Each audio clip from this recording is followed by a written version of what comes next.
24 ore su 24. Le notizie corrono più veloci sul web. News del mercato finanziario? Digita www.industriaefinanza.com, il primo quotidiano economico del Nord Italia. Notizie sul Veneto? www.lacronacadelveneto.com, e per Verona c'è www.lacronacadiverona.com.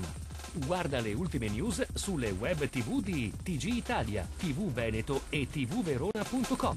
Collegati con il mondo. Connettiti con Industria e Finanza, la cronaca del Veneto e la cronacadiverona.com. Sul web l'informazione è in tempo reale.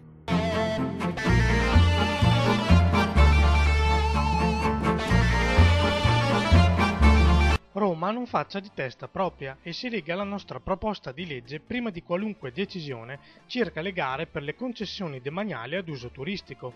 Una norma simile rischia solo di penalizzare gli investimenti e premiare i furbi. Non nasconde le sue preoccupazioni Marino Finozzi, assessore al turismo del Veneto, prima regione d'Italia dell'economia dell'accoglienza, con un fatturato di oltre 12 miliardi di euro e 63 milioni di presenze turistiche, delle quali il 62% straniere. Un quotidiano nazionale ha preannunciato nell'ambito delle cosiddette liberalizzazioni l'intenzione del governo Monti di prevedere concessioni in materia di durata massima quadriennale da assegnare con gare nelle quali la sola opportunità per il concessionario uscente sarà un diritto di prelazione con l'adeguamento della propria offerta. Nel centrodestra scaligero si lavora affinché Verona possa essere un laboratorio nazionale di nuove alleanze verso le prossime amministrative. Il sindaco Flavio Tosi in testa a tutti, con lui gli esponenti del PDL più vicini al primo cittadino. E c'è pure il centro di alleanza per l'Italia guidato da Francesco Rutelli, che con l'UDC di Casini e FLI di Fini apre il dialogo con Tosi in prospettiva di accordi elettorali. Il senatore Rutelli lo ha fatto capire chiaro e tondo al convegno che si è tenuto sabato in sala Unicredit, organizzato da API sulle politiche per la famiglia. Durante il convegno non si è parlato solo di politica. Rutelli ha invitato tutte le associazioni ad un nuovo Family Day, tutto improntato ad affrontare il tema della crisi economica in rapporto alle famiglie. L'Unione di Centro Veronese, riunita questa mattina in comune, ha presentato 6 nuovi consiglieri di circoscrizione. Presente all'incontro anche il consigliere regionale Antonio De Poli. I nuovi volti sono Anita Palmieri di Forza Italia e gli ex membri della lista Zanotto per Verona, Giovanni Bosi, Stefan Del Salle, Elisabetta Tisato, Claudio Ferrari e Andrea Salandra. L'ingresso di questi nuovi volti è la testimonianza dell'interesse che il progetto politico dell'UDC sta suscitando nel mondo politico veronese. Il contributo dei nuovi consiglieri di circoscrizione, ha affermato Antonio De Poli, arricchisce ulteriormente la proposta centrista, generando nel contempo slancio, prospettiva ed entusiasmo in vista delle imminenti elezioni amministrative. Sono rispettosi dell'ambiente e danno una mano anche al portafoglio, i 4 nuovi ecobus acquistati da Dolomiti Bus. I mezzi, che serviranno a coprire la tratta Ponte Belluno-Sedico, sono stati comprati sfruttando un bando del Ministero dell'Ambiente.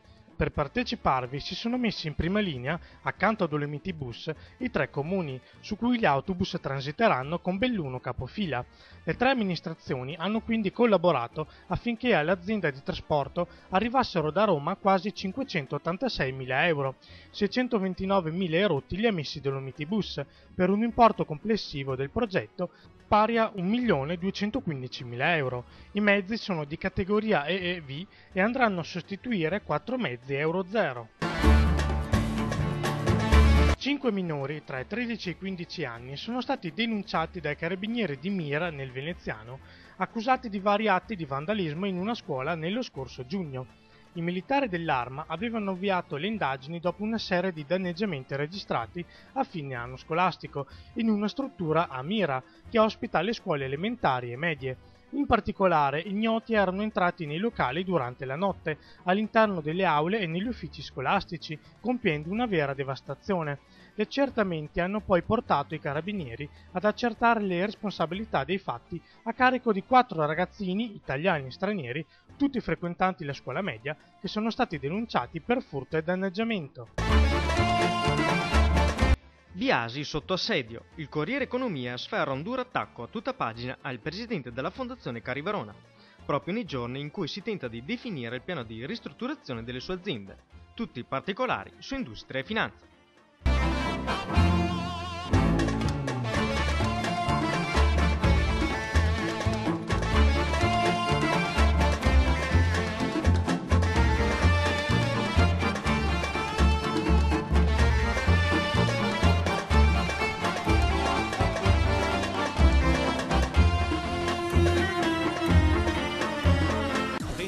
ore su 24. Le notizie corrono più veloci sul web. News del mercato finanziario? Digita www.industriaefinanza.com, il primo quotidiano economico del Nord Italia. Notizie sul Veneto? www.lacronacadelveneto.com, e per Verona c'è www.lacronacadiverona.com.